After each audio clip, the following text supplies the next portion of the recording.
Gazette du Togo, une vision sur l'actualité togolaise et sur le monde. Bonjour, nous sommes ravis de vous retrouver ce matin sur la radio. C'est le dernier numéro de Taxi Presse cette semaine. Et ce sera avec Abi Alpha Izotou, le patron du journal Le Rendez-vous, Loïc Lawson, le patron du journal Flambeau des démocrates, et Ferdinand Haïti, le patron du journal Alternative. Fabrice Petizi a empêché ce matin.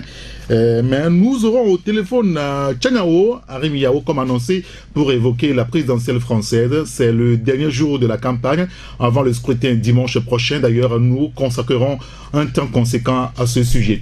Les évêques du Togo qui interpellent une nouvelle fois les politiques togolais en marche du 57e anniversaire de l'indépendance du Togo le 28 avril dernier. On va en parler avec les confrères et puis on reviendra sur d'autres sujets aussi que nous avons retenus. Bienvenue en studio, Ferdinand Haïti et Abi Alpha qui sont dans le couloir, qui vont nous rejoindre d'une seconde à l'autre. En studio avec nous Loïc Lawson. Bonjour Loïc. Bonjour Rigato. Ça va? Oui, bonjour passager du taxi. Aujourd'hui vous êtes le premier à être en studio, c'est quand même intéressant. Très bien. Nous avons au téléphone depuis Paris Tchaniao Arimiao. Tchaniao, bonjour.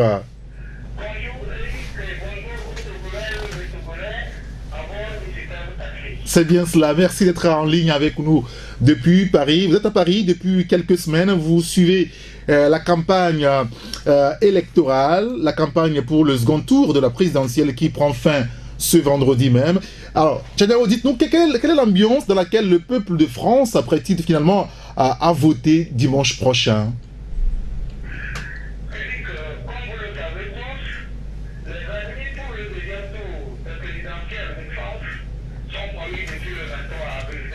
Oui.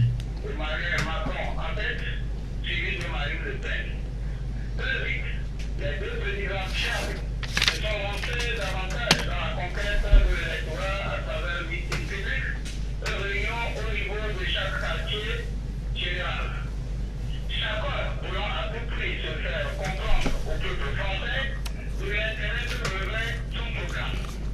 Le point déterminant de cette campagne en effet a été le grand dialogue télévisé qui a opposé les deux candidats. Le monde entier a pu une Marine Le Pen déterminée à instaurer une France basique, fermée à tout et hostile à l'Union européenne ainsi qu'à l'euro, puis un Macron qui vient vouloir une France forte dans une union forte, une France ouverte au reste du monde qui doit prospérer et gagner. La campagne finit ce vendredi, comme vous l'avez bien dit, mais hier jeudi déjà, les deux candidats ont chacun bouclé leur grand meeting. Emmanuel Macron, pour sa part, était dans l'Albi, tandis que Marine Le Pen s'adressait aux populations de la Somme. Les intentions de vote, pour l'instant, donnent favori à Macron avec 61%, contre 39% pour Le Pen. Sans toutefois aller dans les détails des grands contours de cette campagne, il faut dire, Eric, que c'est en toute sérénité que les Français s'apprêtent à choisir ce dimanche celui qui, dans les 5 années à venir, prendra en main les destinées de leur pays. Alors, Tchaniao, on parle beaucoup de cette élection présidentielle française en Afrique et principalement au Togo. Est-ce que vous comprenez l'intérêt finalement ici chez nous et les enjeux? Mais Eric, oui. Vous n'êtes pas sans savoir que le contexte de la globalisation dans lequel sont plongés tous les peuples du monde impose aujourd'hui une attention particulière dans ce qui se passe dans les grandes démocraties. Souvenez-vous, quel avait été le regard de toute l'Afrique dans les récentes élections présidentielles aux USA. Vous savez, toutes les puissances du monde sont branchées aujourd'hui sur l'Afrique, qui leur suscite beaucoup d'intérêt. La création de ce constat reste sans nul doute, Eric, les nombreux sommets qui se multiplient. Sommet USA-Afrique, sommet Chine-Afrique, sommet France-Afrique, je passe. Septième puissance au monde, nous savons tous quelles sont les acquaintances de la France avec bon nombre de pays du continent noir en termes d'appui et d'assistance au développement, plus d'interventions de tout genre. Nous savons également combien sont-ils les Africains résidant en France en quête de bien-être et quelles sont les incidences en termes de finances de ces frères africains africains dans les économies de leurs pays respectifs. À partir de cet instant, il n'y a pas de raison que l'Afrique, ni le Togo, notre pays qui plus est une colonie française, sont concernés par des élections en France qui visent à désigner celui qui, pendant les 5 prochaines années, prendra les rênes de la France. Alors, revenons sur cette présidentielle avec les deux candidats, Tchaniao, Emmanuel Macron et Marine Le Pen.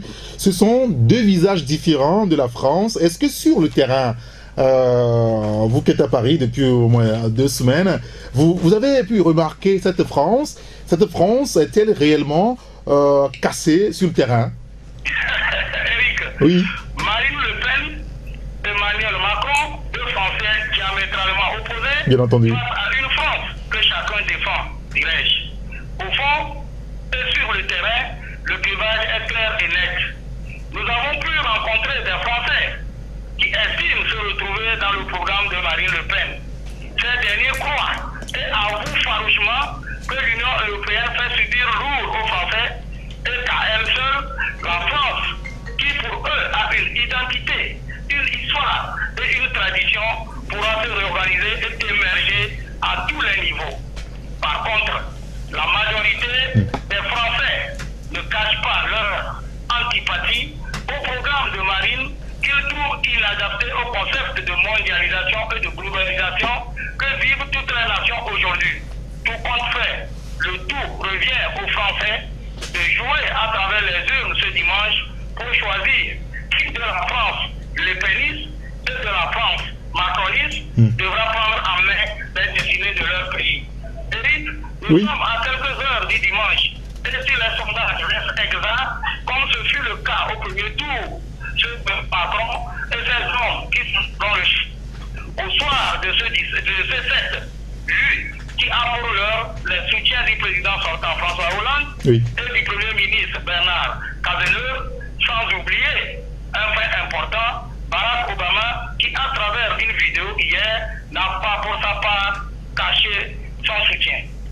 Oui, Barack Obama qui a soutenu clairement Emmanuel Macron. Alors, avant de vous laisser, Tchaniao, on a tous suivi le débat mercredi dernier. Hein. Quel est votre avis sur ce débat époustouflant entre les deux candidats? Mais vous avez pu constater que les deux challengers, quand ils se sont présentés sur les écrans, il y a une nette distinction. Vous voyez un Macron qui a maîtrisé son dossier, qui a préparé et qui sait ce qu'il doit dire. Et vous constatez à côté une Le Pen qui, avec un lourd dossier, se cherche et qui se perd dans ses dossiers. C'est vrai. La leçon qu'on peut tirer, c'est de dire qu'au niveau de l'Afrique, comme partout, il faut qu'avant d'arriver à la souveraineté suprême d'un pays, il faut que les gens s'essayent dans l'administration. Vous voyez, Macron, il a fait l'administration, il connaît beaucoup de dossiers, ce qui fait qu'il a eu un peu le dessus sur Madame Le Pen. Alors, vous relevez aussi, vous rêvez, je veux dire, Tchaniao, de ce genre d'exercice, finalement, chez nous en Afrique et au Togo, des leaders politiques qui, en de pareilles circonstances, acceptent sur des plateaux télé ou radio, faire des débats contradictoires sur des sujets qui intéressent finalement les populations. Mais vous savez, la démocratie impose à tous les pays ce genre d'exercice. Nous avons pu voir le même exercice dans quelques années passées avec Gbagbo et le président Ouattara.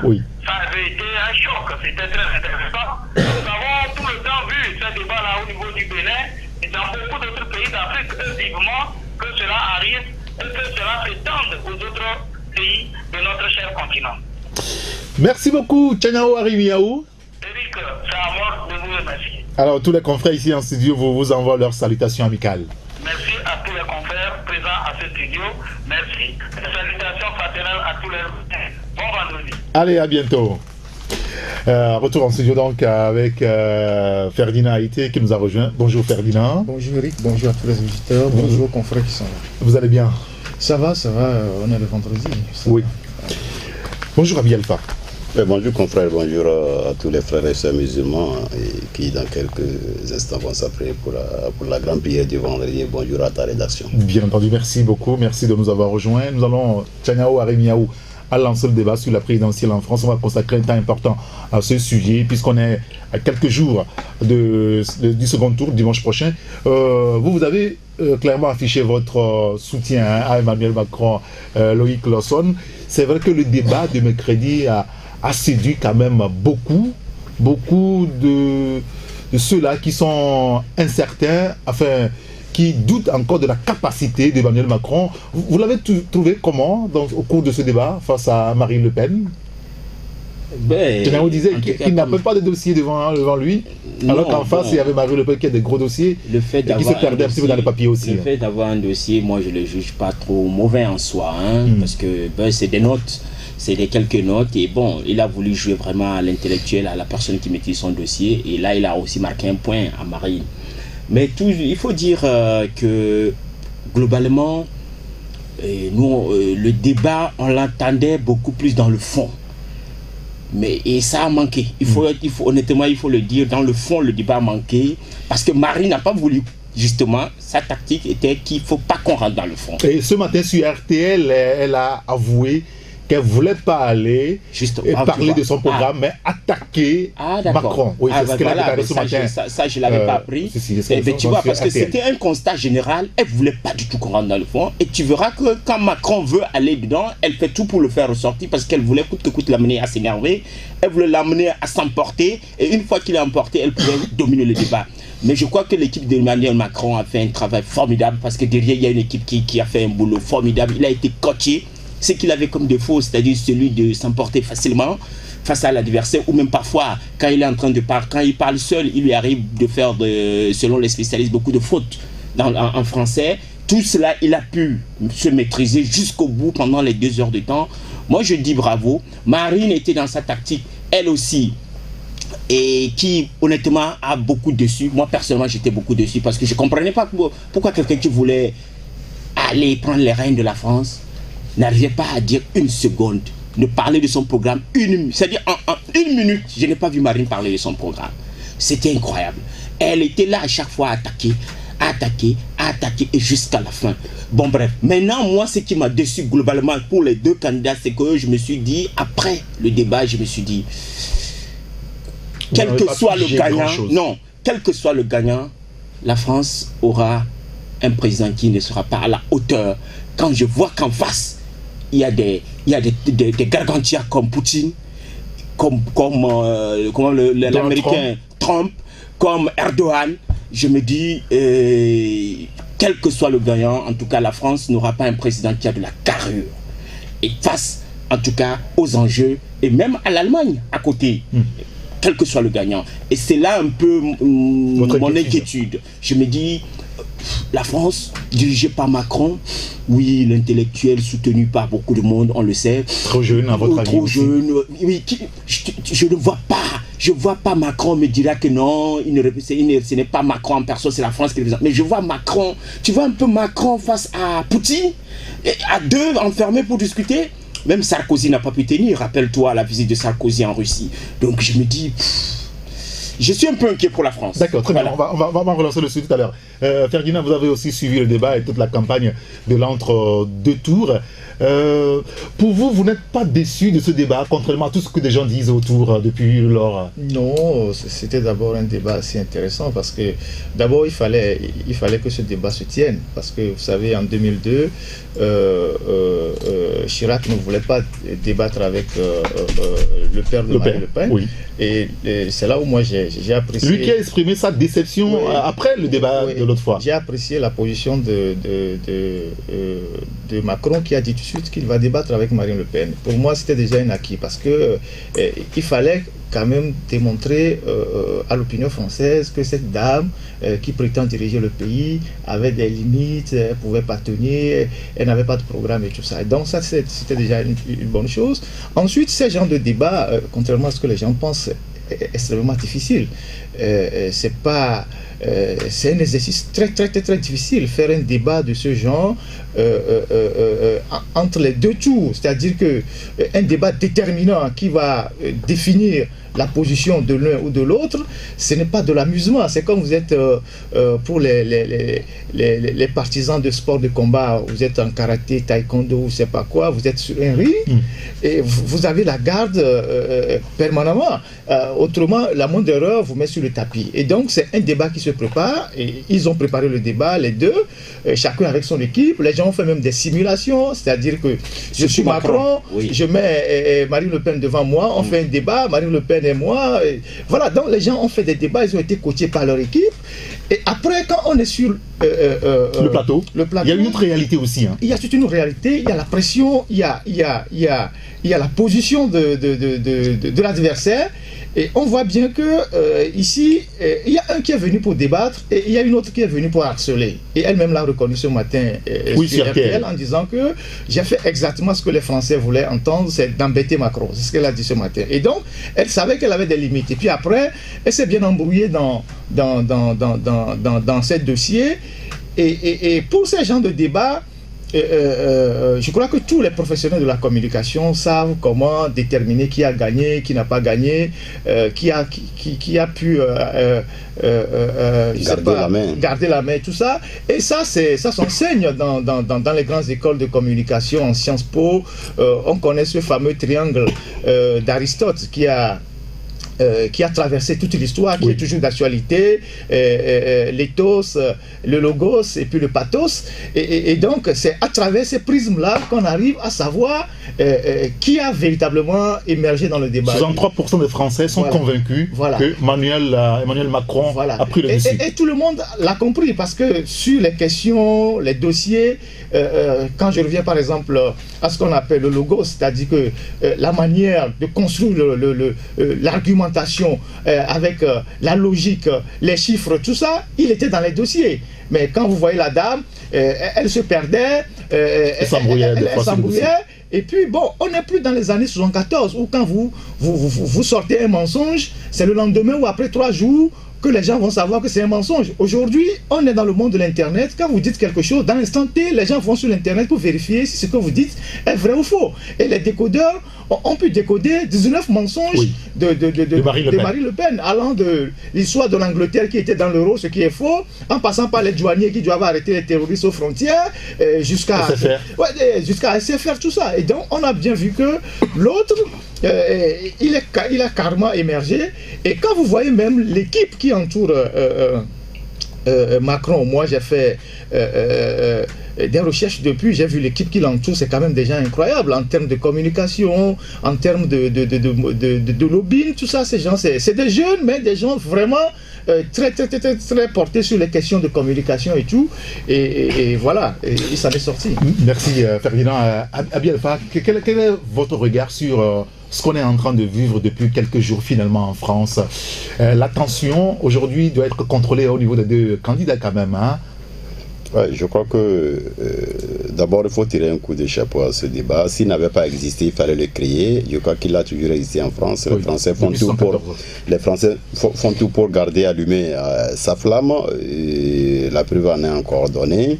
Pour ceux qui, à l'image de mon confrère Loïc, qui estime que les deux prétendants n'ont pas été à la hauteur, je crois que si on s'en tient à ça, entre deux mots, il faut choisir le moindre mal. Il disait qu'il était un peu déçu, resté sur sa soif, parce que il y a un qui est venu pour débattre et l'autre qui est venu pour mais il concluait aussi qu'ils n'ont pas, c'est-à-dire qu'on aura une France dulier vis-à-vis du président. Donc c'est là que moi je dis, entre deux mots, il faut choisir le moindre mal. Le moindre mal dedans, ça c'est clair et ça va sans.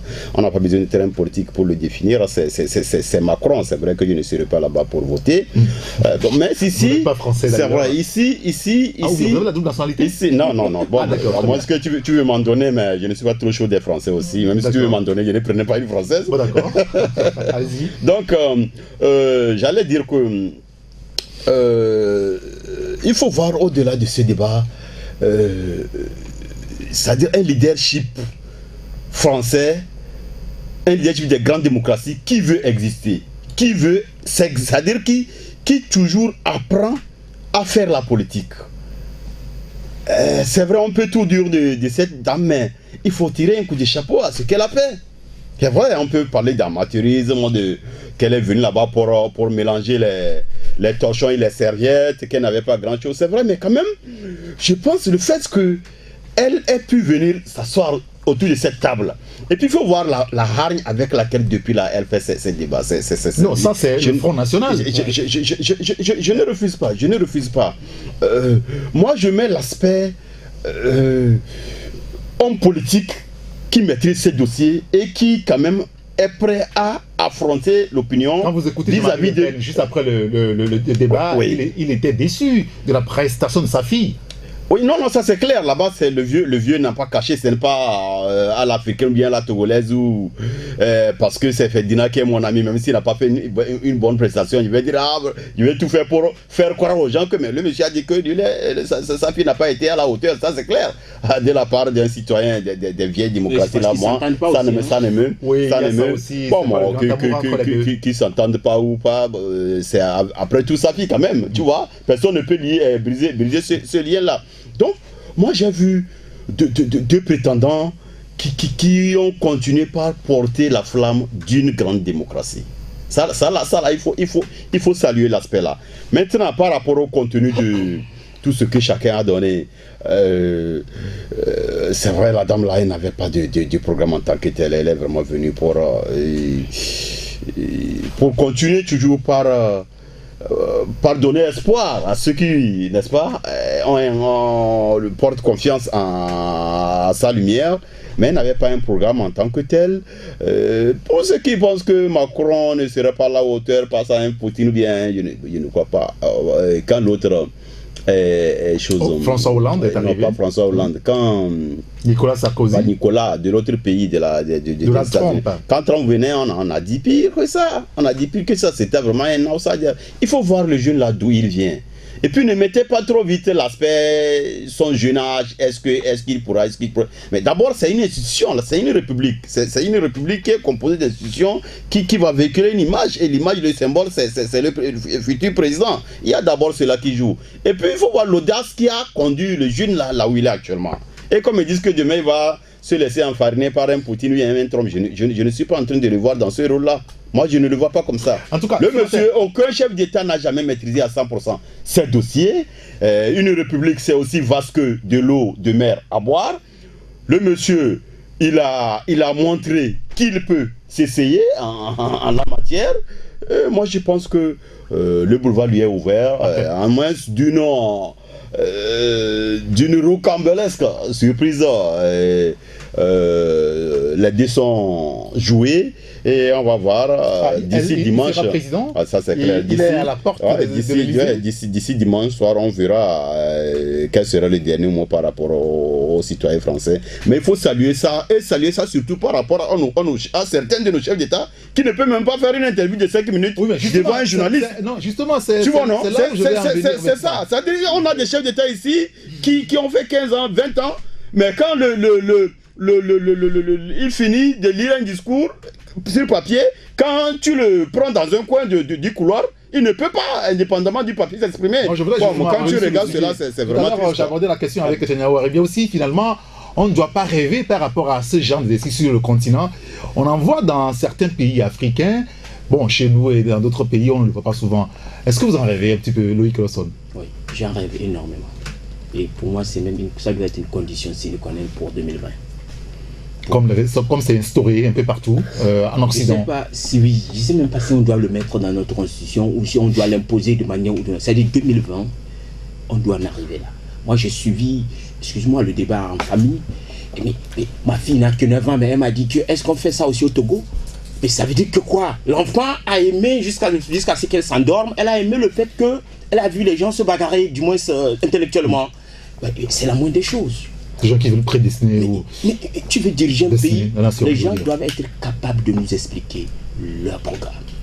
Et ça là, ça vaut pour tous ceux qui se disent présidentiables au Togo. Mais oui, les gens, tu demandes aux partis. Aujourd'hui, c'est difficile quand même de réunir sur un même plateau des adversaires politiques. J'ai dit, 2020, on va se battre pour qu'il y ait ça. Mais pour le faire, il faut que la société civile et la presse s'y mettent très tôt.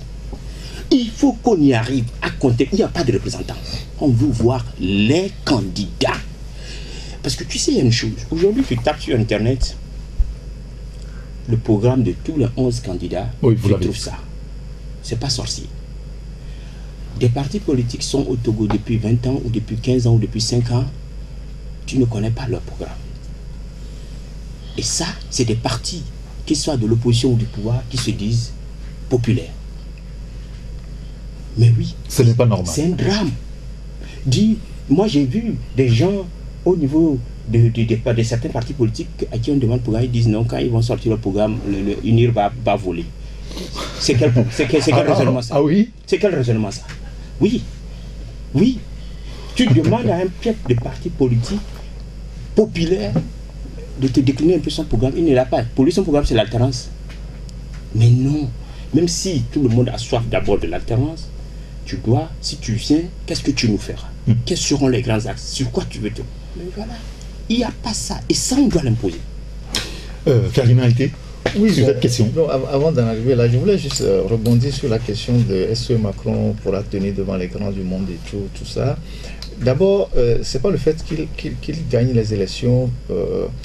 Ce n'est pas en gagnant les élections que cela fera de lui un bon président. La France est un pays très très très difficile. Il en était conscient ce matin sur RTL, il disait qu'il sait que juste au lendemain de sa victoire, si ça confirmait, ça va être très difficile pour lui. Ceux qui vont voter dimanche seront les mêmes qui seront dans la rue. Et donc la France est un pays difficile à réformer, difficile à gouverner, de par son histoire d'ailleurs. C'est pas un truc de caprice, mais c'est de par son histoire. Depuis les révolutions, ils ont eu beaucoup d'acquis et qui ne veulent pas lâcher. Il y a les mouvements corporatistes comme les syndicats qui sont tout le temps sur le pied de guerre, et donc c'est très difficile. Mais au-delà, comme Abil a dit, c'est le pays qu'il incarne qui est important. On a Donald Trump, il a montré que sur beaucoup de sujets, il ne connaissait pas grand-chose. Et il bombardait la Syrie et il disait aux journalistes qu'il bombardait l'Irak. Vous avez écouté cette interview? Ça peut être un lapsus. Non, mais pour un président, c'est quand même... Il n'a pas rectifié. Ah oui, il n'a pas rectifié. C'est grave pour le président. Et donc, il s'invite dans des sujets, vous voyez qu'il ne maîtrise pas certains dossiers. Il ne maîtrise pas certains dossiers. Maintenant, vous avez au Canada un jeune président, Justin Trudeau, qui a à peine 42 ans, qui tient la dragée haute au chef d'État dans le monde entier. Rappelez-vous que la France a eu des rois qui avaient 18 ans et qui ont dominé le monde. Donc, ça, cette question, moi ce qui me plaît dans le cas Macron, c'est pas forcément le fait qu'on a de l'admiration pour le jeune. On peut l'avoir aussi, mais c'est la rupture générationnelle qu'il provoque dans la politique française, moi qui m'intéresse. Et on a besoin de cette rupture-là aussi dans d'autres pays, comme en Afrique, où des gens sont dans la politique depuis des années, ne veulent pas partir, où certains sont partis, reviennent, disent que c'est eux qui sont les dieux, c'est eux seuls qui peuvent obtenir ici, sans eux, les autres ne peuvent pas le faire. Maintenant, sur la question du débat, oui. Je crois que c'est une donnée fondamentale de la démocratie. Il faut aller au débat, il faut que les gens se confrontent, il faut que les gens exposent leurs idées, et que le peuple finisse par décider. Vous avez bien vu que quand Marine Le Pen parlait, disait les choses, je vais faire ci, je vais faire ça, l'autre lui dit, mais vous allez financer ça avec quoi? Vous allez trouver l'argent où pour financer tout ça? Et elle n'a pas été capable de répondre. Ici, aussi bien au niveau du pouvoir que de l'opposition, les gens disent, bon écoutez, on va gouverner le pays, on va changer les choses, mais sur la base de quoi? Les financements viendront d'où? Moi, quand je reprends par exemple le programme de M. Fogna Singbe, les 25 plus, je ne sais pas quoi, de 2005. Oui. De 2005, moi je l'ai encore, quand je regarde ça, je tombe des nues. Le monsieur a dit, il va construire plus d'une centaine de stades pour jouer le football au Togo. Nous sommes 12 ans après, il n'en a pas construit un seul.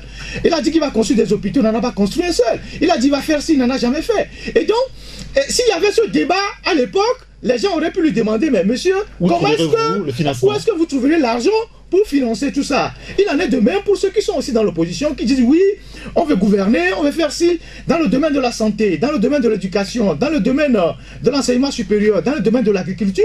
Vous trouverez les financements où?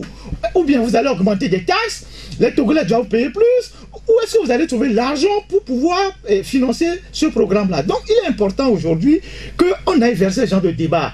Et malheureusement en Afrique, comme Abil a dit, même ceux qui sont dans l'opposition fuient le débat. Ceux qui sont aussi au pouvoir, certains ils parlent à leur peuple une fois par an.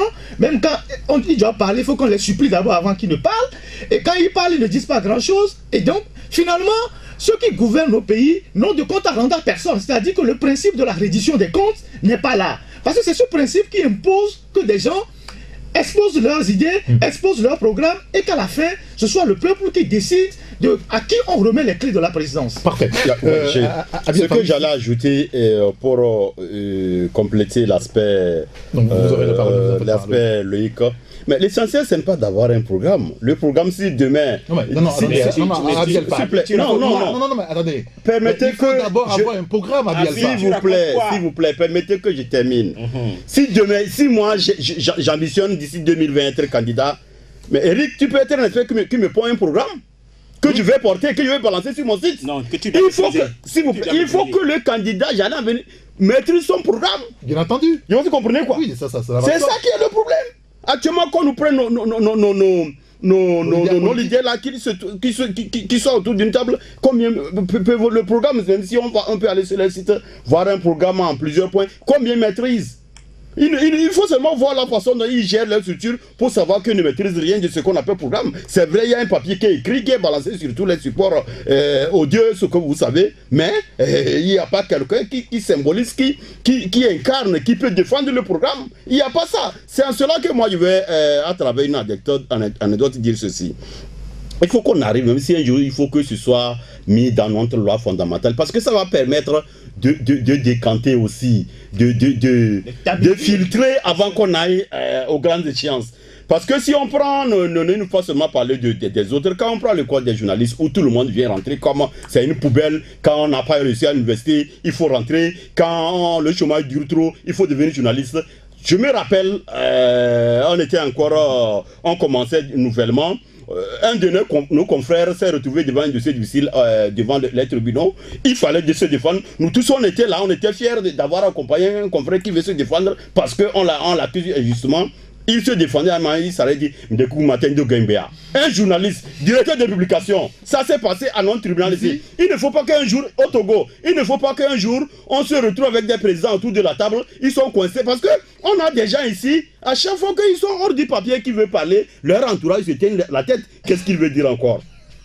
C'est ça le problème. Donc, s'il y a les débats comme ça, ça va filtrer. On sait qui peut diriger le pays. Il ne faut que, après un an, 2 ans de gestion, on dise que ouais, un État ne connaît pas la dette réelle de ça, la valeur réelle de sa dette. Qu'un État exporte un minerai, le premier minerai, l'État ne connaît pas la quantité. Quand il y a des débats comme ça, je pense que on va revenir sur le sujet. Encore 10 minutes, on va revenir sur le sujet un moment. Il y a un sujet intéressant lié donc à la France, c'est important, on va revenir là-dessus. Vous allez peut-être nous dire si finalement le fait d'avoir travaillé au niveau du système dans le pouvoir n'est pas un atout, parce qu'on a vu Emmanuel Macron maîtriser les dossiers. S'il n'aurait pas été au gouvernement de François Hollande, est-ce qu'il maîtriserait autant les dossiers aujourd'hui? On va aborder cette question à la deuxième partie après le journal avec Flams Assis tout à l'heure. À tout à l'heure.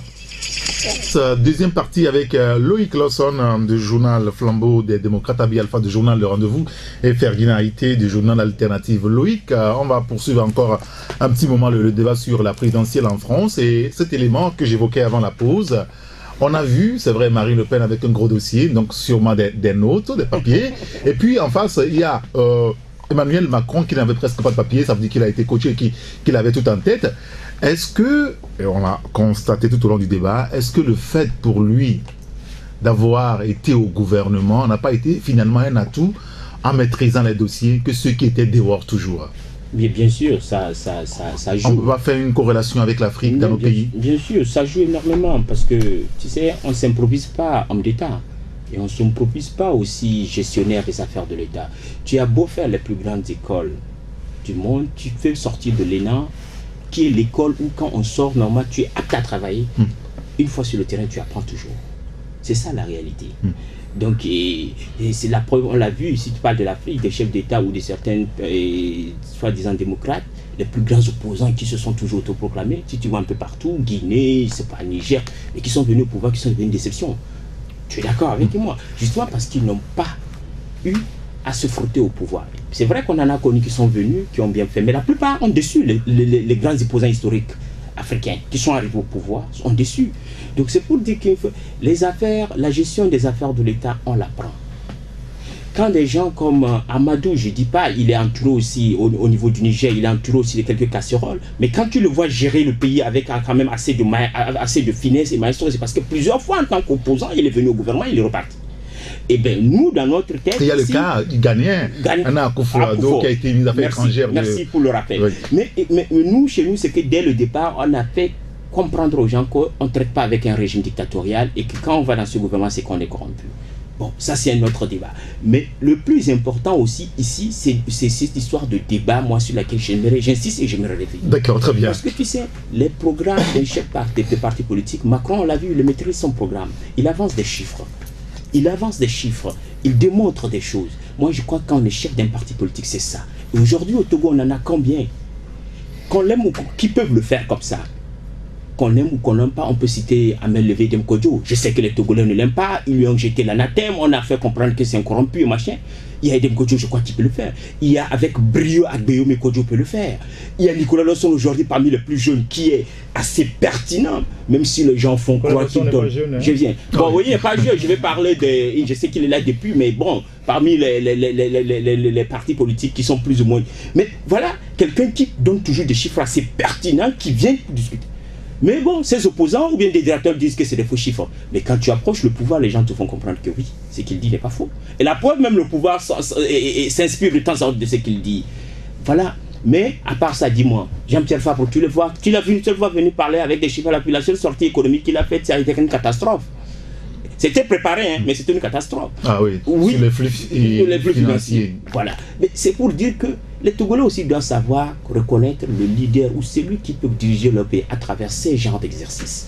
Et malheureusement, c'est le populisme que les Togolais suivent. Et c'est pour ça que j'ai dit, nous devons nous battre pour qu'en 2020, il y ait ce débat. Sur le plateau radio-télé ici, c'est toujours compliqué, par exemple, d'avoir sur le même plateau quelqu'un de unir ou quelqu'un de l'opposition. C'est toujours compliqué. À unir, d'emblée, j'étais sûr, d'emblée à unir, et on va envoyer un représentant. Et comment vous appelez, si c'est pas Bahara, je ne sais pas c'est qui, bon, on va envoyer quelqu'un. Alain Nsien, on va envoyer quelqu'un parce qu'on connaît aussi les limites de Fabre. Et je sais pas, le pays, moi je comprends pas que nous soyons dans un pays pareil et les gens n'arrivent jamais à regarder là où il faut regarder. Ils regardent les choses autrement. Quand tu parles de Macron qui a fait le gouvernement de Hollande et qui est sorti en catastrophe, tu crois que dans ce pays ça peut se passer? Que quelqu'un qui sort du gouvernement vienne dire que lui il est candidat? Les premiers à le lyncher, tu les connais. Mais c'est ça aussi la réalité. Et c'est pour ça que j'ai dit, on a beau dire je connais l'histoire du Togo, je suis ici, face à certaines réalités, si on veut vraiment que ça change, il faut qu'on accepte certains faits. Parfait. Parce que les faits, en politique, les faits sont têtus et ça se répète comme ça. C'est comme ça se répète partout dans le monde. L'histoire politique est ainsi faite. On ne peut pas réinventer la roue. Il y a des choses, c'est comme ça. Si on veut les faire à notre manière en disant on s'en fout, il faut qu'ils partent. Ça ne va pas régler le problème. Merci beaucoup, Loïc Lawson. Oui, Ferdinand, cette question. Macron a été dans le gouvernement de Hollande. On voit clairement qu'il s'en est sorti grandi, connaissant pas mal de dossiers, ce qui est le contraire de Marine Le Pen. Non, je crois qu'il faut relativiser tout ça, parce que, et puis il faut voir aussi les contextes. Vous savez... c'est pas la même chose quand on tentera de le tropicaliser un petit peu. Dans un contexte comme celui de la France, oui. C'est pas forcément parce qu'il a été au gouvernement qu'il connaît les dossiers. Non, c'est parce que l'autre n'a pas suffisamment travaillé les dossiers. C'est de ça qu'il s'agit, parce qu'en France, toutes les données sont là. Quand vous voulez les donner en France, vous avez la Cour des comptes qui rend ses rapports, c'est accessible à tout le monde. Vous avez l'INSEE qui donne ses rapports, c'est accessible à tout le monde. Vous avez le Pôle emploi qui rend ses rapports, c'est accessible à tout le monde. Vous voulez telle information, à moins que ça soit une information secret d'État. Les informations sont à la portée de tous les hommes politiques. Non, mais c'est bien, je ne te coupe pas la parole. Juste une seconde pour une précision. Non, c'est une précision. Juste une seconde. Pour les chiffres dont il parle, qui sont à l'accès de tout le monde. Ici, quand tu dis je veux faire tel... Quand tu dis je vais te faire, tu dois pouvoir le démontrer. Juste par exemple, quand Macron dit je vais au niveau de la fonction publique enlever tel nombre, supprimer tel nombre d'emplois, il dit au même moment, je vais prendre cet argent pour l'investir ici. Et ça donnera ceci. C'est de moi, c'est de ça que je parle. Je ne parle pas des chiffres d'État. Oui, ça n'a rien à voir avec le fait d'aller au gouvernement ou de ne pas aller au gouvernement. C'est la construction de l'argumentation. C'est de ça qu'il s'agit. Vous avez les données chiffrées, vous avez les éléments. Maintenant, vous construisez votre argumentation. Et si vous n'arrivez pas à construire votre argumentation, c'est vous qui n'avez pas bien travaillé vos dossiers. C'est de ça qu'il s'agit. Maintenant, quand vous revenez dans le contexte, donc il n'y a pas à dire que bon, parce que non, les informations sont accessibles à tout le monde. Quand vous voyez les débats de la primaire, que ce soit à gauche ou à droite, tout le monde avait les données. Chacun avait les données officielles. Sauf si quelqu'un ment, on essaie de le recadrer, vous voyez. Et donc, quand vous venez maintenant en Afrique, où nos pays sont gérés dans l'opacité totale, même nous-mêmes les journalistes, vous ne pouvez pas avoir accès à des informations. Dans ce pays, on a voté une loi sur l'accès à l'information publique. Vous allez dans l'administration pour demander une information, on vous renvoie. Donc, tout est géré comme un secret d'État. Donc, quand les journalistes n'ont pas l'information, même ceux qui sont dans le système, ce n'est pas tout le monde qui a accès aux informations. Et comment est-ce que dans ce pays-là, les opposants pourront avoir accès aux informations? Donc, il faut vraiment faire de la magie pour avoir accès aux informations. Même en Afrique, il faut aussi juger chaque pays selon le contexte. Ça, il ne faut pas oublier ça. Quand vous prenez mais au Togo, c'est ce qu'on voit d'habitude. Non, c'est pas des excuses. Laisse-moi aller au bout de mon raisonnement. Quand on dit en Afrique, excusez-moi, attendez Ferdinand, on dit, approchez-vous un petit peu de ceux qui dirigent, vous allez vous frotter à eux. C'est des histoires. Comment sont des histoires? Comment ce sont des histoires? Attendez, je vais développer. Vous allez apprendre forcément. Je vais développer. Vous avez donné tout à l'heure le cas de Nana Akufo-Addo. Nana Akufo-Addo était dans un gouvernement de son parti politique. Le NPP de Kufuor, voilà. Donc il n'était pas dans un gouvernement de son opposition. Mais on peut dire aussi le contraire. Attendez que j'arrive. Vous êtes d'accord avec moi? Il a gouverné en étant dans son parti. Dans le cas de Wade. Non, attendez là, Loïc, attendez. Chaque pays avec son contexte.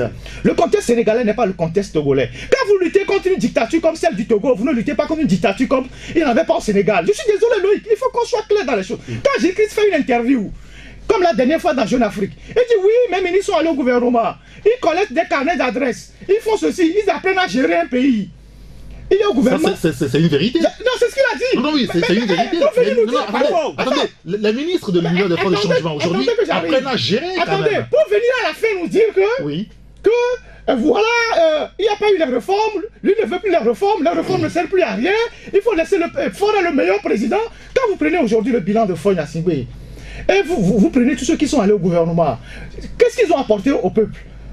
Ils ont apporté quoi? Si moi je dois aller au gouvernement, parce qu'ils n'ont pas été soutenus, je vous donnerai la parole. Celui qui va au gouvernement, celui qui, quand vous dites que dans ce pays, les gens ont fait l'expérience du gouvernement, ou bien, les gens parlent comme au Togo, on n'a jamais fait, les opposants n'ont jamais fait l'expérience du gouvernement. Ils l'ont fait ou n'ont pas fait. Agboibo a été Premier ministre. Oui. Il a été Premier ministre, oui ou non? Tu n'as pas le soutien. Non, c'est vrai. Eric, il faut qu'on parle aussi. Je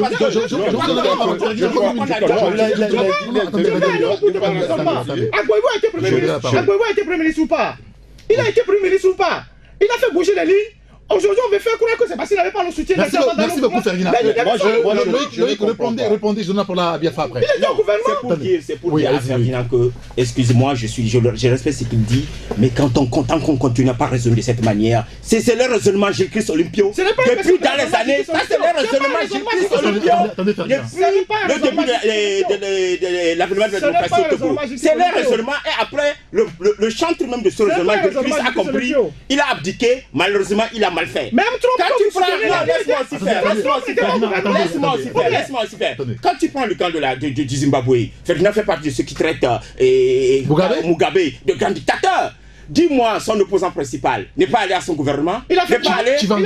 Alors, pour autant, il est parti apprendre. Il est parti apprendre. C'est ce que nous disions. Il faut aller apprendre. Parce qu'aujourd'hui, il y en a, je te jure, tu remets ce pays. Aujourd'hui, à l'instant que tu remets ce pays, à des gens qui ne sont jamais qui ne savent pas comment gérer le pays, tu le remets, le pays là ira à volo. Ça, il n'y a rien à dire. Remets ce pays. Ça, c'est des arguments pour défendre la dictature. Non, c'est pas pour défendre. Nous disions, il faut déjà apprendre. Non,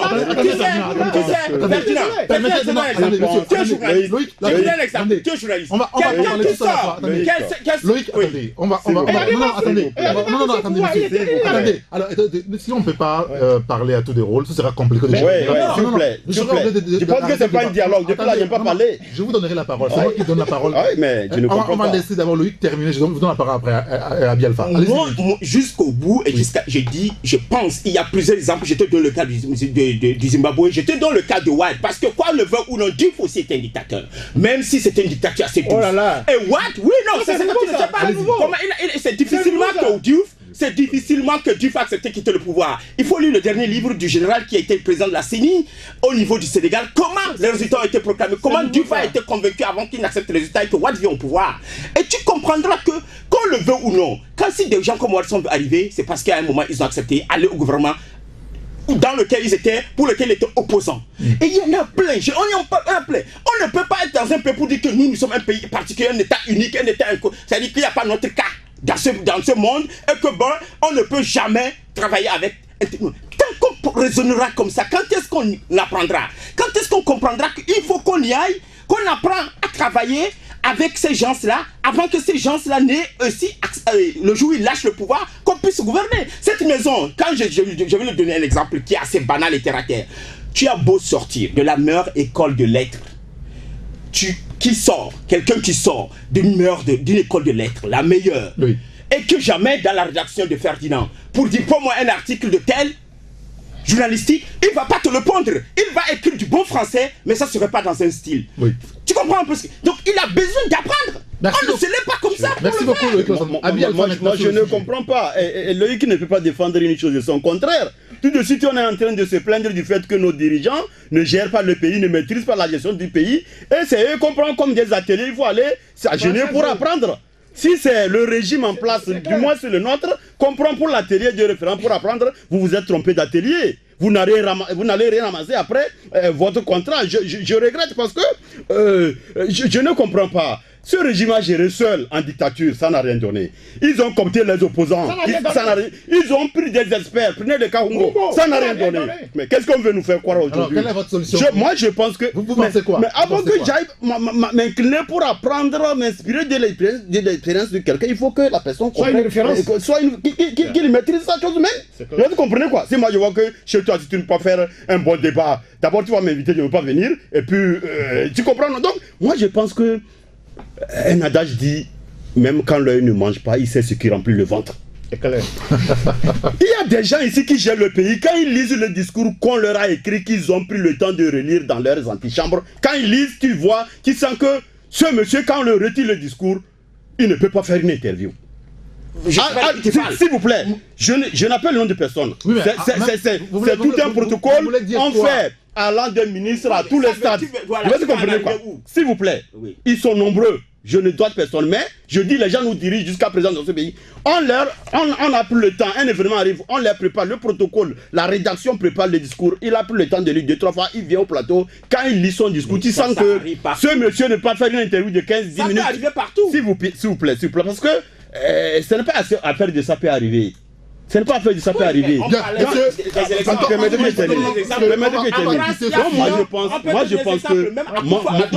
Moi je pense que c'est très facile de penser qu'il faut aller pieds et mains liés, se jeter dans Merci beaucoup, Abi Alpha. On va passer à notre sujet. Non, moi je vais dire 2 mots avant que vous... Non, un seul, parce que dans 1 minute, on va passer à notre sujet. Moi, je vais dire des mots. Vous voyez, en 1967... en 1963 d'abord, quand il y a eu le coup d'État, et puis en 1967, quand il a démarré avec le pouvoir, il avait fait une expérience gouvernementale avant? Non. Répondez-moi. Il avait fait une expérience gouvernementale quelque part? Il a fait une expérience. Les temps ont changé. C'est différent. C'est différent. C'est différent. On peut pas parler de 133, 107 aujourd'hui, on est en 2017 quand même. Excusez-moi. C'est différent. C'est différent. Ouais, non, c'est différent. C'est le jeu et la nuit. C'est différent. C'est le cas de Yadima n'était pas le seul dans ce cas. Laisse-moi aller au bout de mon raisonnement. Moi, la logique qui consiste à dire il faut aller au gouvernement pour apprendre. Parce que l'idée qui est derrière, quand on dit il faut aller au gouvernement, c'est d'aller légitimer le pouvoir qui est là. Enfariner tout le monde. Non, laisse-moi. Aujourd'hui, s'il faut prendre J-Chris partout, il exhibe comme un trophée là. C'est ça. Non, s'il faut prendre J-Chris partout. Attendez, Loïc, je vous donnerai la parole tout à l'heure. Si Fort aujourd'hui se promène avec son trophée de guerre, J-Chris partout, il va chez lui à la maison. Depuis qu'on est ici là, vous avez vu Fort aller chez un leader à la maison, il a laissé J-Chris à la maison à Moukafou. Parce qu'il a une intérêt. Fort Yassine est libre d'aller chez qui il veut. Parce qu'il a. Mais moi je suis journaliste, je suis libre de décrypter le message qu'il envoie. Je suis un journaliste, je suis libre de décrypter le message que ce geste-là nous renvoie.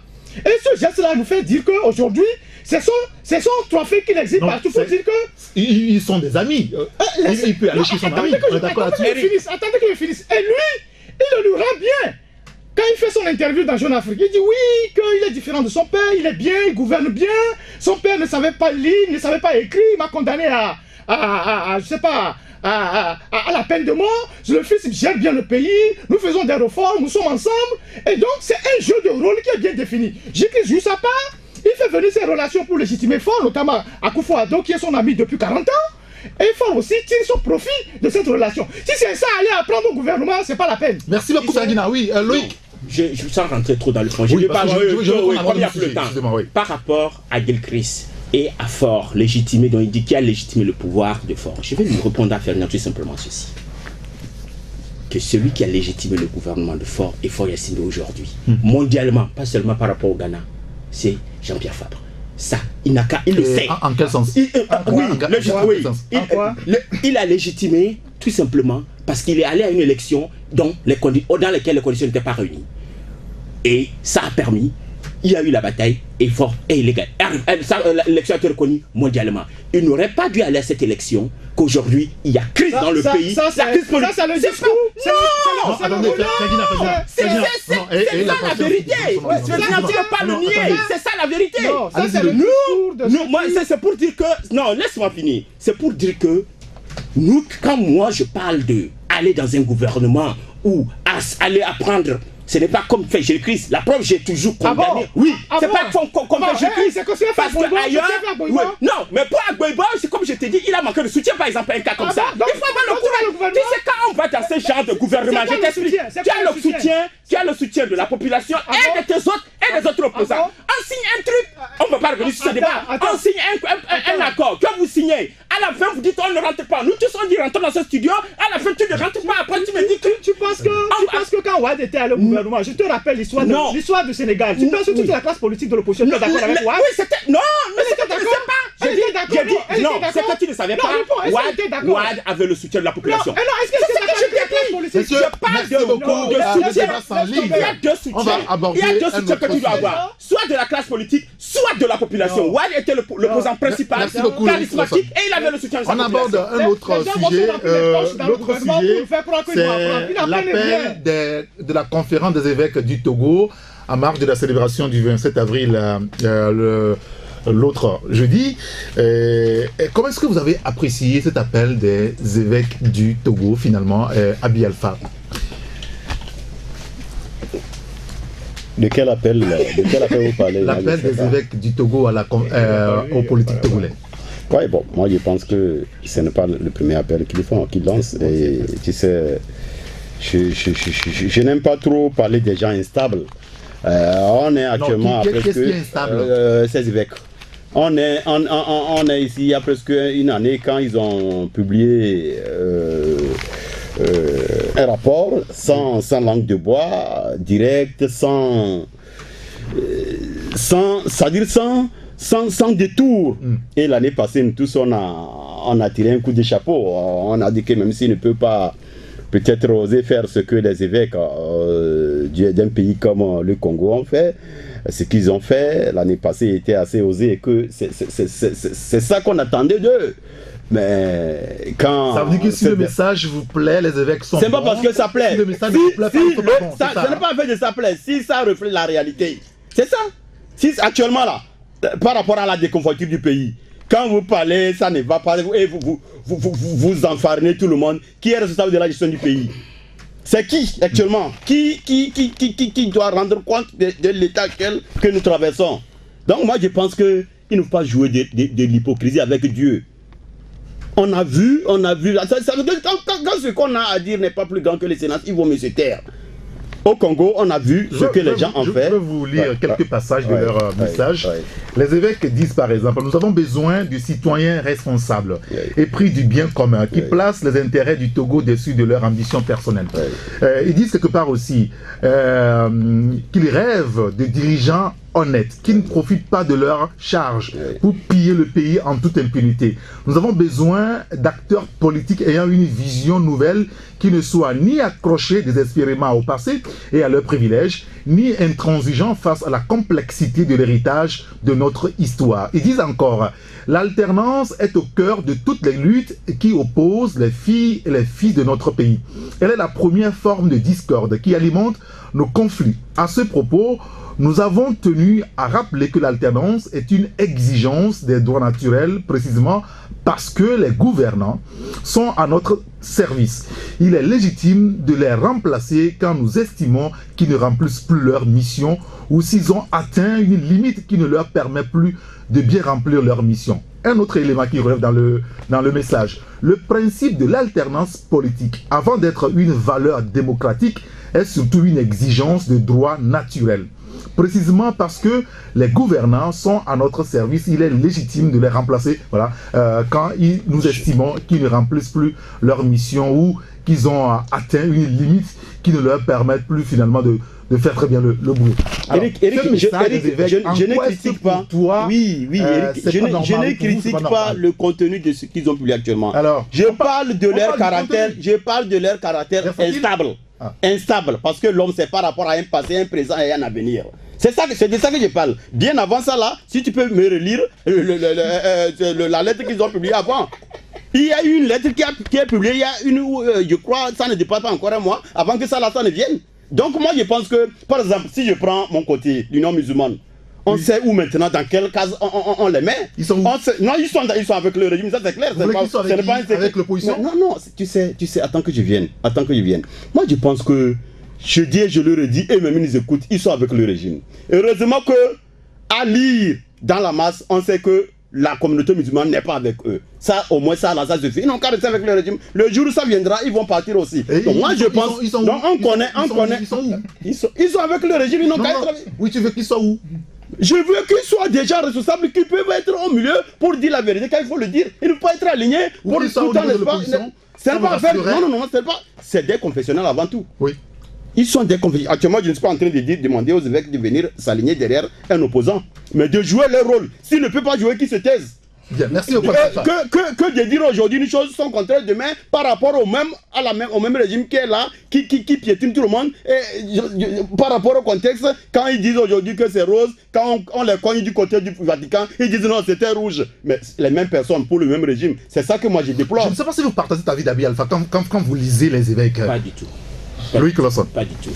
Tu sais, c'est vrai, les évêques sont dans une situation un peu délicate, position un peu délicate. C'est vrai qu'ailleurs, on voit des évêques prendre leurs responsabilités, dire les choses telles qu'elles sont. Parce qu'à l'église, il y a les justement, c'est là où j'allais en venir, du pouvoir, de l'opposition. Alors, c'est là où je voulais en venir. C'est un peu plus compliqué. Délicat, quand toi, tu dois prêcher, tu as en face de toi, comme tu dis, des gens, parmi les fidèles, ceux du pouvoir et ceux de l'opposition. Et ceux qui ne se retrouvent même pas entre les deux lignes. Comment parler, manier les guides pour ne pas offenser. Voilà. Et c'est cela que Abi Alpha appelle hypocrisie. Ce n'est pas au fait de l'hypocrisie. Ils sont dans leur rôle de gratigner tout le monde. Et quand tu lis souvent leur message, c'est écrit dans un style incroyable. Ils essayent, qu'on le veut ou non, de gratigner tout le monde. Mais quand tu es du camp de l'opposition, par exemple, tu sens qu'on n'a pas trop égratigné. La manière dont tu veux qu'on blesse, et dans les blesser, entre guillemets, et le camp du pouvoir. En même temps, je vous arrête pas, mais Loïc, nous connaissons tout ça. Enfin, je sais que vous êtes catholique. Nous connaissons la doctrine sociale de l'Église catholique. J'en viens, Eric. Quand on prend cette doctrine, il y a eu un compendium ici à Lomé il y a quelques années. Quand on prend cette doctrine et quand on le met à la lumière des ministres des évêques, est-ce qu'il n'y a pas lieu de s'interroger quand même je comprends. Sur des questions précises, il faut que l'Église prenne une. Je veux dire. Une position aussi précise. Oui, tu sais, c'est, qu'on le veut ou non, c'est des hommes de Dieu, mais aussi c'est des êtres humains. Naturellement. Et ce sont des citoyens. Eh bien oui. Et j'ai appris qu'au cours de la conférence, ou comment ils appellent ça, leur réunion épiscopale, voilà, le débat est souvent houleux.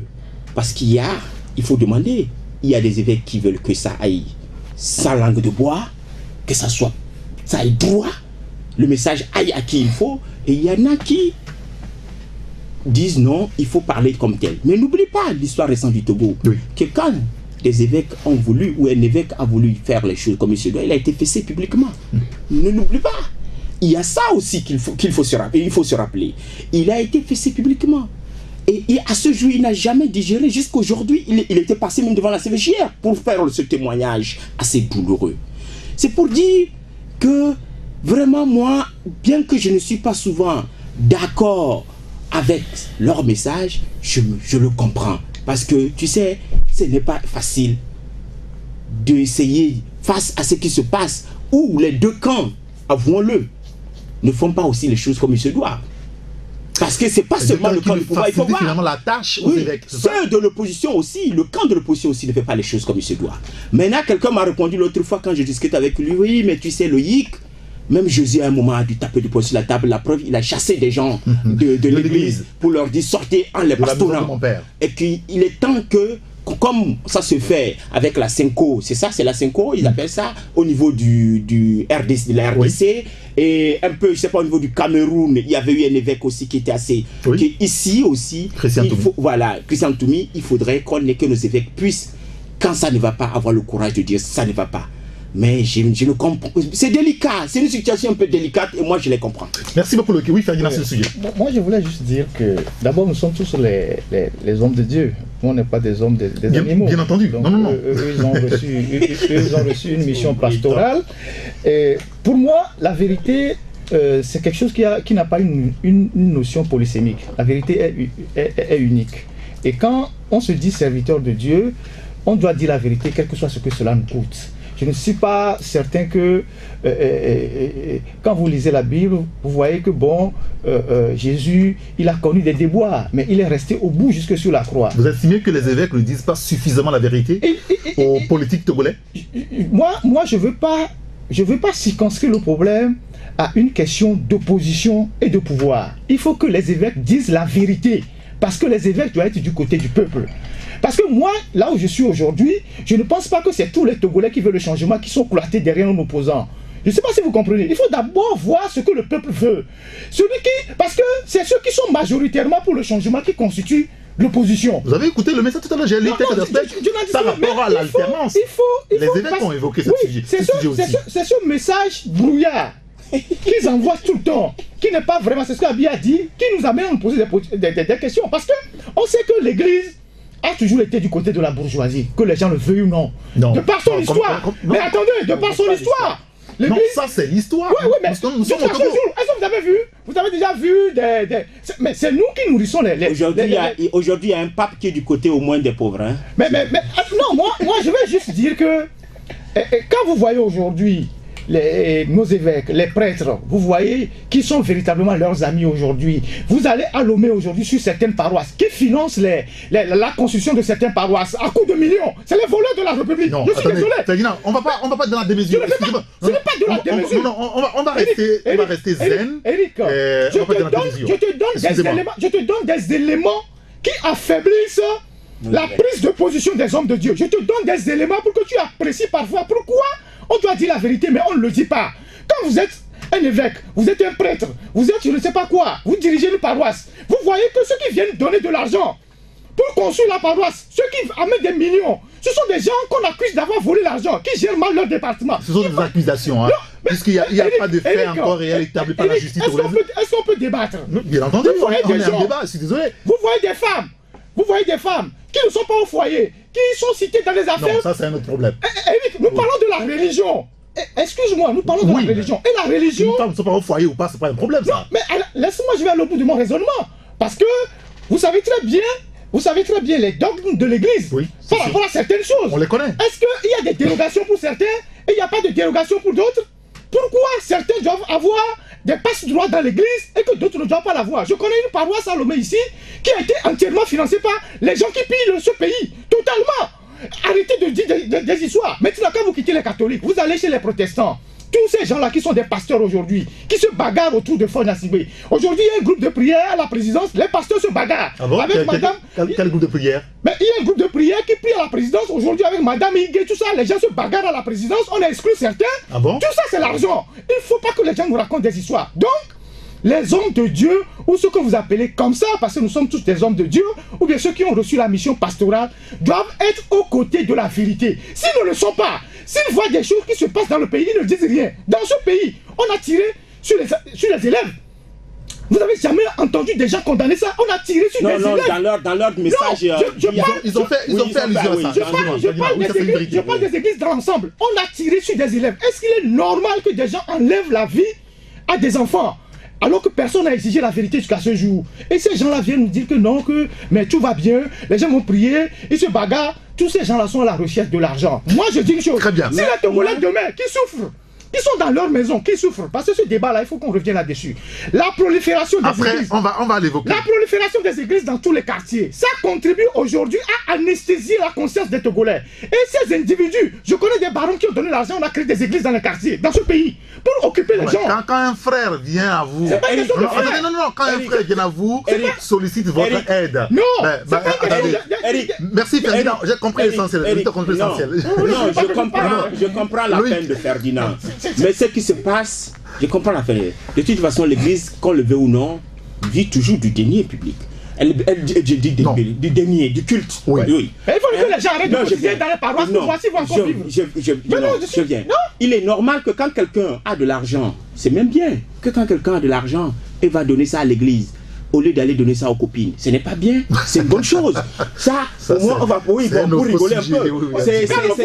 Non, j'ai bien fait, ce n'est pas faux. Mais au moins ici, il y a une chose aussi qu'il faut avoir le courage de dire. Nous jetons la pierre à l'église. L'église, au moins, a le courage de se prononcer sur les événements de la vie sociopolitique du pays. Il n'y a pas que l'église, il y a aussi les mosquées. L'Union musulmane a conduit quel communiqué depuis qu'on a commencé ici? Dis-moi, quel est le communiqué de l'Union musulmane pour au moins nous situer? Abid a dit là où ils sont depuis. Vous êtes de quel côté, Abid? Non, j'étais parlé. J'ai dit clairement qu'ils ont choisi leur camp. Heureusement que la base n'est pas avec eux. Les musulmans ne sont pas déjà assujettis au régime. C'est votre avis, Abi Alpha. Alors, je voulais qu'on évolue, puisqu'on a très peu de temps.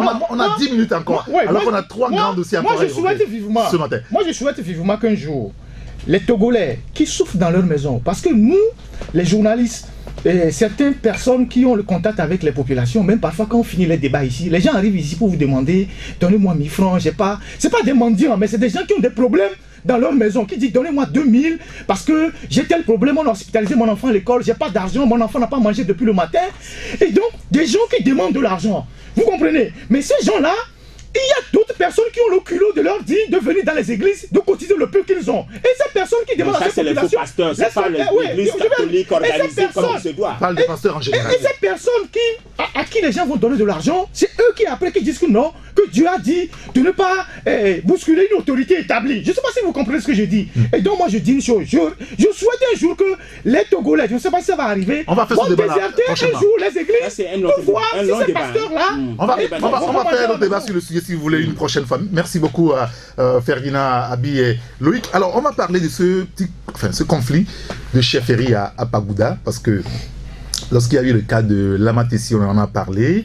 Depuis quelques jours, la presse évoque le cas de Pagouda. Ce matin, le confrère Liberté, l'Alternative sont revenus là-dessus. Aussi, le journal Le Rendez-vous. Et il y a le changement cette semaine qui attirait aussi notre attention sur un autre cas, aussi en gestation à Togoville. Ça veut dire que au-delà, n'est-ce pas, des problèmes fonciers qui est une poudrière, il y a aussi ce sujet lié donc à la chefferie qui est aussi un problème. Alors, est-ce qu'il ne faudra pas aujourd'hui, Loïc, à votre avis, régler une fois pour de bon ce genre de difficultés?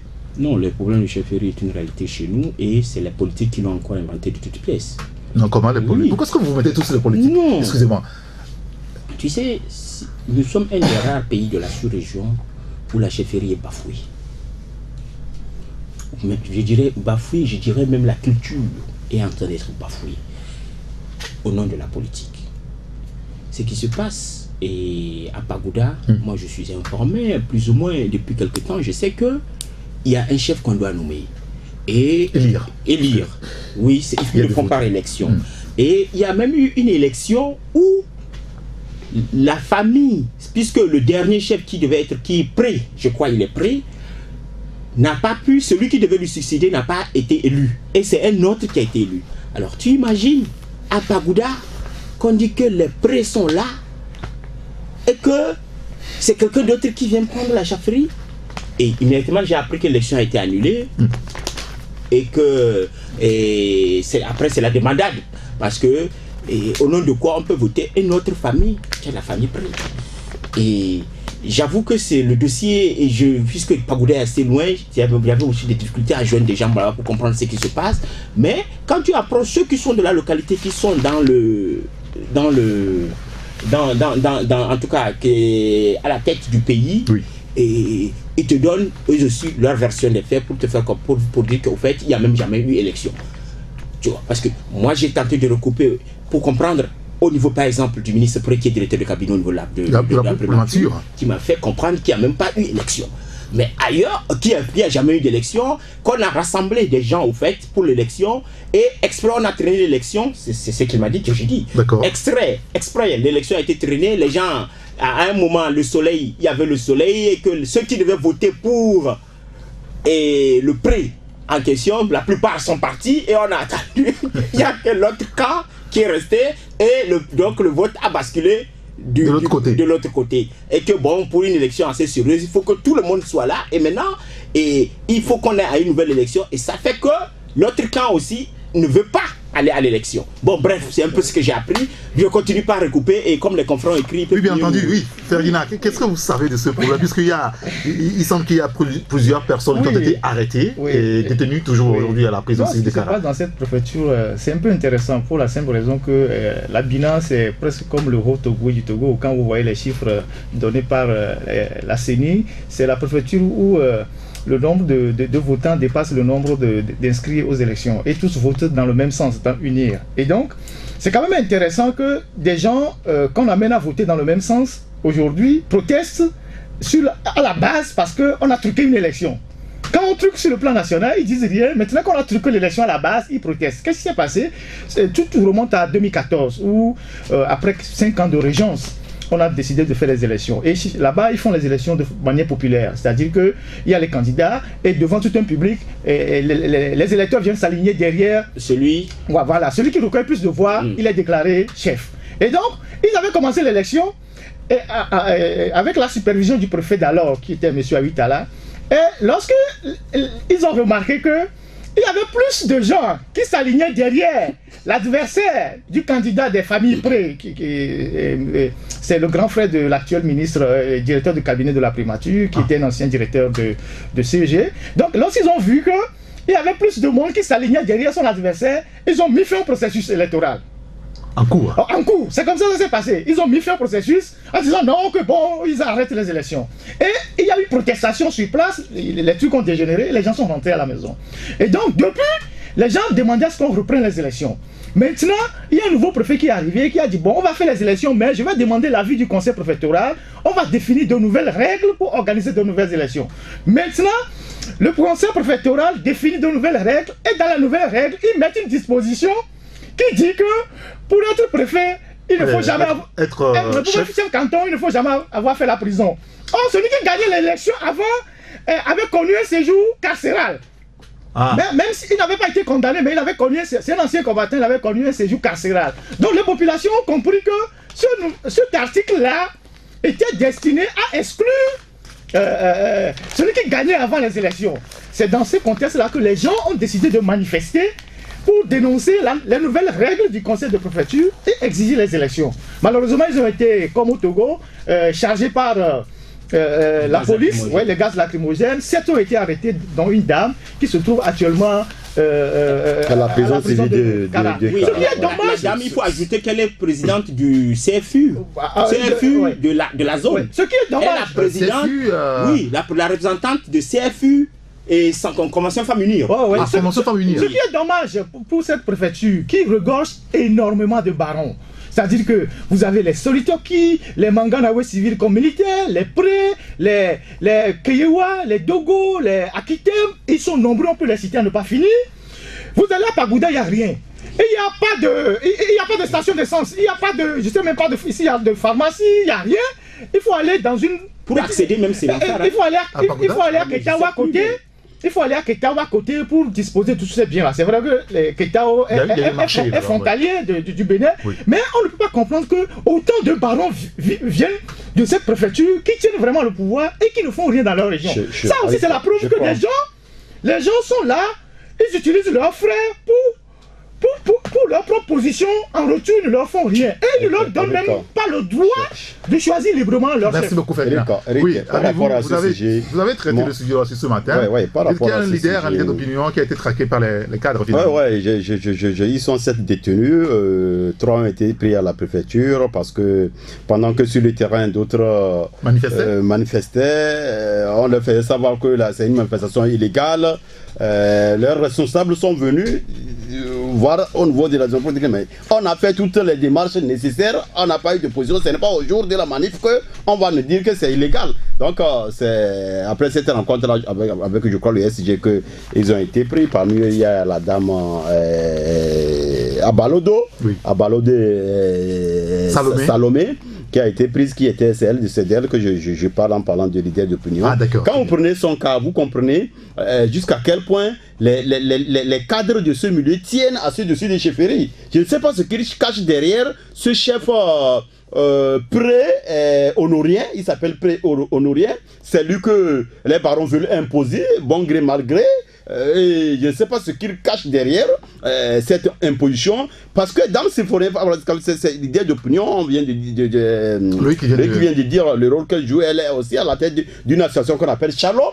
C'est une association beaucoup plus intéressée au milieu microfinance. Après, c'est le Manganawe, préfet de colonel Manganawe, préfet de Gerenkouka, qui la demande de se délocaliser de Pagoda et de revenir dans le milieu de Gerenkouka, ou dans le cadre de ses activités, lui va l'aider à avoir des terres et puis, n'est-ce pas, faire l'agriculture là-bas. Il y a eu même des assistants sur beaucoup de futurs, juste pour qu'elle quitte son milieu, parce qu'elle a commencé par déranger et on l'accusait d'avoir appelé dans certains villages les gens à voter le candidat qui n'arrange pas les barons. C'est cette dame qu'on vient de prendre. Elle est actuellement parmi les détenus. Et ceux-là qu'on a pris, tu vois comment jusqu'à quel point les populations sont engagées. On a pris officiellement 3. Mais 4 se sont ajoutés, ils disent, vous les libérez ou bien vous nous amenez nous tous. Et ils se sont ajoutés à la vague. Et ça fait actuellement 7 détenus. Donc quand tu vois la manœuvre à laquelle les barons allant des colonels Mazena de la gendarmerie, à tout ce que tu connais comme cadre de Pagoda, quand tu vois comment ils sont en train de chosifier la chefferie dans ce milieu-là, ça fait problème. Et ce n'est que un prototype de là où on va amener la tradition et sa chefferie dans nos milieux. C'est vraiment dégueulasse. Alors, notre sujet, puisqu'il est l'heure, rapidement, sur la réconciliation. Ferdinand, vous écrivez quelle est à l'épreuve de l'impunité aujourd'hui, puisque on l'a vu à la veille de la célébration de l'indépendance de notre pays, le Togo, le 27 avril dernier. Il y a eu pas mal de décorations. On a décoré un monsieur, le Major Kouloum, on connaît son passé un petit peu au niveau de la famille. Pour vous, c'est la prime à l'impunité? Justement, c'est une prime à l'impunité. Nous avons toujours développé des arguments sur l'impossible réconciliation sous Faure Gnassingbé, parce que l'homme lui-même, il ne croit pas ce qu'il dit. Il envoie des signes contradictoires. Tantôt, il vient tenir un discours pour dire oui, il faut que les Togolais se réconcilient. Après, il pose des actes qui mettent un coup de pied dans le processus. Et c'est de cela qu'il s'agit aujourd'hui. Quand vous prenez ce monsieur Major Kouloum, qui est presque le gouverneur de la région des Plateaux, qui fait ce qu'il veut, qui démet qu'il veut, il démet les préfets, les juges, tout le monde doit lui faire allégeance. Ce monsieur a été cité dans les rapports des Nations Unies. Les juges sont nommés ici. Moi, je te dis ce qui se passe. Comment appelle-t-on? Ce monsieur a été cité dans le rapport des Nations Unies 2005, le rapport du Doudien, et un long passage sur le rôle qu'il a joué dans les massacres à Tapamé. Il s'est défendu au niveau de la CVJ. Ah oui, mais ça c'est des faits incontestables. Le rôle qu'il a joué, et même dans le rapport des Nations Unies, il a été dit qu'il a tiré sur 6 jeunes. Et il a fait saccager des trucs, il a armé des gens avec des... Sa maison aussi a été saccagée. Mais ça ne justifie pas ce qu'il a fait. Et donc, je suis désolé. Non, il faut le préciser. Ça, c'est un rapport. Oui. Même si ça ne justifie pas ce qu'il a... même si sa maison a été saccagée, quand on est chef d'État, on est président de la République, et qu'on prône la réconciliation dans un pays, on est allé à Tapamé, on a dit, plus jamais ça. On n'a pas le devoir, ou, je ne sais pas, on ne peut pas prendre la responsabilité de décorer ce personnage-là. Quel est le message qu'on envoie à ces victimes, à tous ceux qui sont morts dans les affaires d'Atapamé, tous ceux qui ont laissé leur vie, alors que On vient de déclencher un processus de réconciliation au niveau de la CVJR où on dit on a débloqué Ashkroun, où on dit on a débloqué 2 milliards pour indemniser les victimes, apaiser les cœurs. Quel est le message qu'on envoie à la population? C'est une prime à l'impunité. Surtout que celui qui est indexé comme tel n'a jamais changé de comportement. Il continue de terroriser les gens. Vous avez vu la dernière fois quand il y avait les grèves des enseignants. Oui. C'est fait d'armes contre les enseignants à Takpamé et ça a été relayé un peu partout. Et donc, moi, je pense que avec M. Faure-Gnassingbé, je ne sais pas si c'est les réseaux qui l'empêchent de se défaire de tous ces barons, mais je pense que lui-même, il a une responsabilité dans cette affaire. Parce que je ne peux pas comprendre que moi, je gère un pays, des gens ont commis des actes, les gens ont commis des crimes, et je vais les décorer devant la République encore un 27 avril, le jour de l'indépendance du pays. Merci Ferdinand. Abi Alpha, Loïc qui vient de partir pour une urgence. Abi?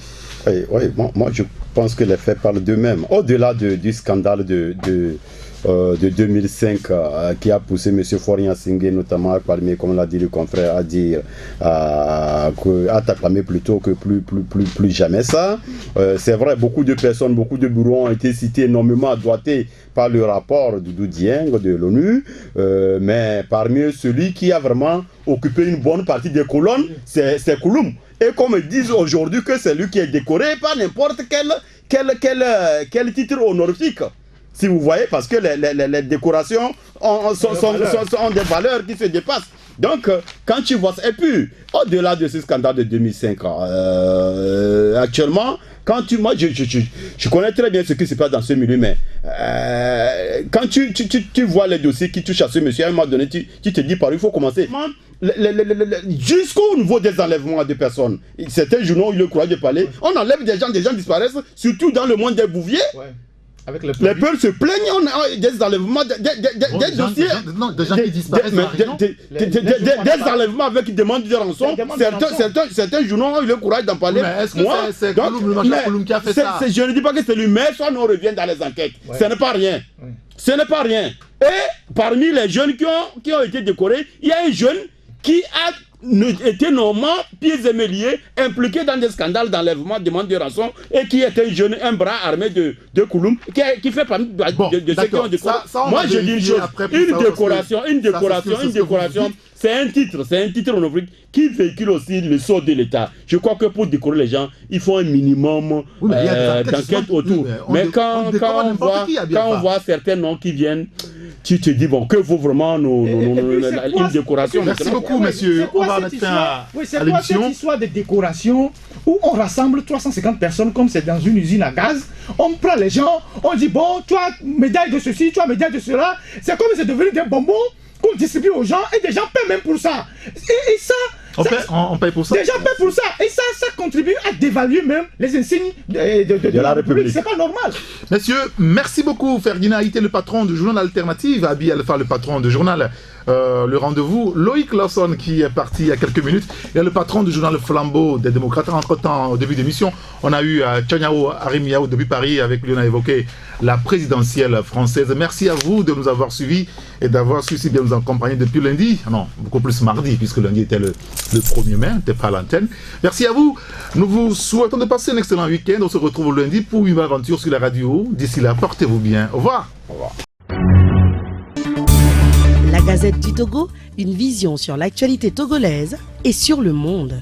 Rejoignez-nous sur le www.lagazettedutogo.com ou sur nos comptes Facebook, Twitter et YouTube. Pour tout contact, écrivez à contact@lagazettedutogo.com ou appelez le 92 80 88 53. La Gazette du Togo, c'est l'information en continu.